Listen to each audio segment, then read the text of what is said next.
तो दोस्तों मित्रों, झारखंड के चंपाई सोरेन ने आगाज कर दिया है कि अब हमें बीजेपी में जाना है और 30 अगस्त का वो दिन सुनिश्चित किया गया है जब चंपाई सोरेन बीजेपी में ज्वाइन करेंगे और बीजेपी का दामन थामेंगे। और उन्होंने ये भी बोला है कि अब सरफरोशी की तमन्ना अब हमारे दिल में है, देखना है जोर कितना बाजुए कातिल में है। तो ये तो जो पॉइंट मैंने बोला ये तो पता चलेगा जब चुनाव आएगी नवंबर में। जब चुनाव होगा नवंबर दिसंबर के महीने में, तो क्या चंपाई सोरेन जो निर्णय लिए हैं उस पर खरा उतरेंगे या फिर जनता उन्हें एक बार फिर से धोखा देगा। क्योंकि जेएमएम के बहुत सारे ऐसे नेता हैं जो कि जेएमएम छोड़कर बीजेपी में गए हैं और उन्हें हार का सामना करना पड़ा है। सबसे बड़ी बात यह है कि चंपाई सोरेन जब मुख्यमंत्री थे तो इस मुद्दा पे कभी नहीं बोले थे कि हाँ यहाँ पे बांग्लादेश घुसपैठियाँ हो रही है। और जब अब जेएमएम को पार्टी को छोड़ दिए हैं और उस जेएमएम को त्याग दिए हैं और जब बीजेपी में वो आए हैं तो बीजेपी के सुर में सुर मिलाकर ये कह रहे हैं कि झारखंड में जो है घुसपैठियाँ बढ़ रही है। खास करके जो संथाल परगना का जो एरिया है, संथाल परगना में मुस्लिम बाहुल इलाका धीरे धीरे बनते जा रहा है। और लोग जो है जेएमएम चंपाई सोरेन जो है खुलकर बोल रहे हैं कि हमने झारखंड आंदोलन किया, खुलकर लड़ाई लड़ा, झारखंड को एक नया राज्य बनाया, ये सोचकर कि झारखंड के आदिवासी मूलवासी जो है उनको एक बेहतर शिक्षा प्रदान किया जाएगा, बेहतर स्थिति उनको रहेगी और झारखंड आगे बढ़ेगा। लेकिन अब उन्हें पछतावा आ रहा है कि झारखंड में जो है बांग्लादेशी घुसपैठी बढ़ते जा रहे हैं और मुस्लिम बाहुल्य इलाका ये बनते जा रहा है। और इसके वजह से जो है चंपाई सोरेन अब इस बात का मुहर लगा दिए हैं कि मैं घुसपैठियों के साथ नहीं रहूंगा। लेकिन सबसे सोचने वाली ये बात है कि जब चंपाई सोरेन मुख्यमंत्री बने थे तो ये सब बातों से वो अनभिज्ञ थे।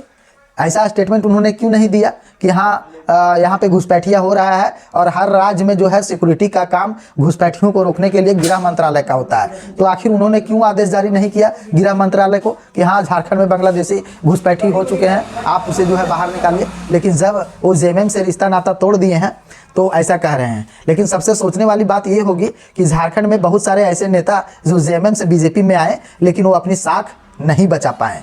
अब आप देख लीजिए सीता सोरेन को, जो कि लोकसभा चुनाव में हेमंत सोरेन को छोड़कर आई और उसके बाद वो चुनाव हार गई और उसके बाद उन्हें जो है विरोध का सामना भी करना पड़ा।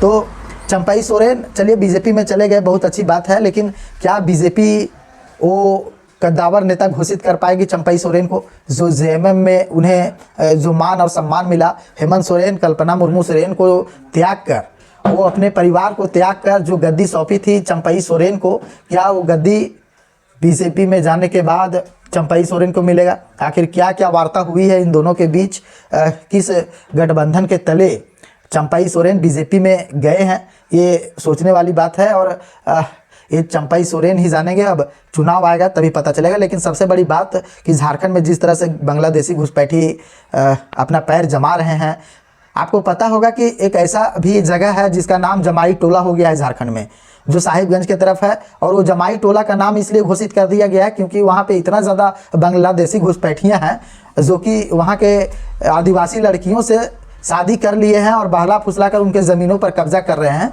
तो इसीलिए उनका नाम जो है जमाई टोला रख दिया गया है। लेकिन झारखंड की सरकार, अगर बीजेपी की बात किया जाए, जेएमएम की बात किया जाए, तो दोनों को 20 साल लगातार जो है सरकार में रही है। और अगर जेएमएम की बात किया जाए तो लगातार इधर 5 साल सरकार में रहने के बाद भी उस जमाई टोला के बारे में मुख्यमंत्री जी एक बार भी स्टेटमेंट नहीं दिए हैं।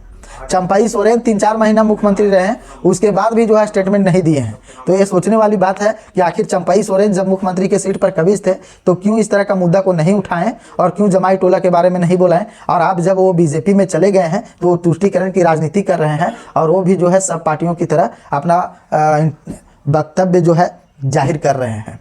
तो चलिए, चंपाई सोरेन जी को मेरे तरफ से हार्दिक बधाई हो कि आपने जो सोचा होगा सही सोचा होगा। लेकिन आपके पास एक और रास्ता था, अकेला चलो का रास्ता, लेकिन आप उस अकेला चलो में नहीं गए। ऐसे बीजेपी पर लगातार आरोप लगाया जाता है कि बीजेपी जो है जितने भी भ्रष्टाचारी होते हैं और जब बीजेपी में आते हैं तो देशभक्त बन जाते हैं। क्या चंपाई दा, कहीं आप पे भी एक टैग तो नहीं लगेगा? लेकिन जो भी हो, अगर मान सम्मान से बढ़कर कुछ नहीं होता है, क्योंकि चंपाई सोरेन ने बोला कि उस पार्टी में मुझे मान और सम्मान की कमी थी, मान और सम्मान नहीं दिया गया।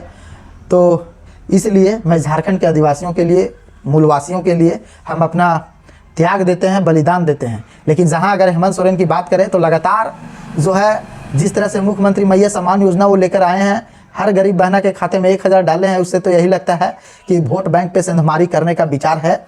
अब देखना होगा कि कितना हेमंत सोरेन इस स्कीम से फ़ायदा उठाते हैं। क्या चंपई सोरेन बहुत बड़ा एक फैक्टर साबित होंगे बीजेपी के लिए, जो कि जेएमएम के वोट बैंक में सेंधमारी करेगा, ये देखने वाली बात है। लेकिन एक बात आप लोग जान लीजिए कि बीजेपी में जो है अब एक और कैंडिडेट मुख्यमंत्री की पद के लिए आ गए हैं, मुख्यमंत्री की दौड़ में। अब सोचना होगा बीजेपी के आला अधिकारियों को कि अब किन्हें मुख्यमंत्री घोषित किया जाए, क्योंकि बाबूलाल मरांडी हैं, चंपई सोरेन जी आ गए हैं, अर्जुन मुंडा जी आ गए हैं, तो लगातार जो है कयास लगाए जा रहे हैं कि चंपई सोरेन अगर आए हैं पार्टी में तो शायद मुख्यमंत्री का पद वो मांग कर ही आए होंगे।